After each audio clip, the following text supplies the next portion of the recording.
does this John Wall thing Well, make them legit again, or are they going to be a bust? I Health think is with going to the play a big part.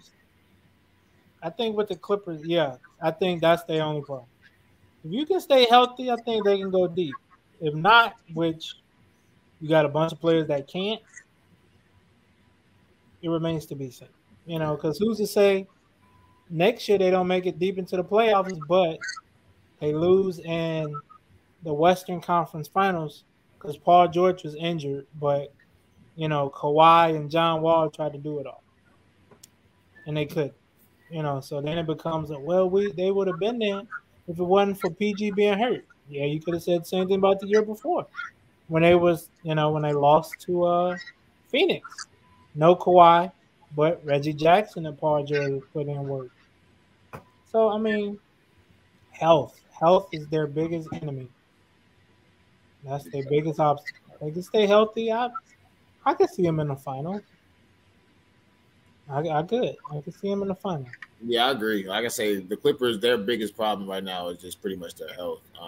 That's pretty much been Paul George's down Achilles heel, honestly, since that USC. I mean, I said USC, USA Olympic injury. So it's just been kind of a up and down for Paul George since then. So it's just like I said, I'm sorry, like Nico said, if they can stay healthy, I can see them going deep. But like I said, their only problem is just their own health. So maybe they need to talk to the Golden State's trainer and see what's up because man, it seemed like that boy he be working miracles over there, for real, for real. So. Yeah, true.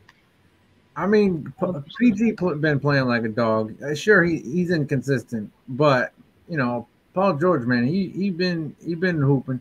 He's still, but the thing is, it's now age. You know what I mean? Like, do they have to win this year? Because we're talking about John Wall, the Morris brother, the Kawhi, Paul George, like they're all pushing now 32, 33. The window's closing. So I give them maybe a year, maybe or two. I gave them 2 years, but that's but that's only give them 1 year really because if they don't do something this year, I don't think Kawhi sticks around for another year. I really don't. And honestly, it's his fault if they haven't done anything to this point because, not his fault, so to speak, but I mean, it's his injuries that are the reason they haven't really gone anywhere yet. So obviously if you can find a way to prevent that, but, how do you prevent injuries? I don't know. True. 100%. And I think the Clippers, the verdict is still out on them. Just due to injury. Ty Lue can say, hey, I haven't had a healthy team. And, the one time I did have a healthy team was the bubble. And, they didn't like, the circumstances they were under. Now, granted, everybody was under those same circumstances, but I think you're a professional athlete. You get to a point to where you don't want to feel like you're controlled. And I think that's what the bubble felt like. Felt like a controlled environment.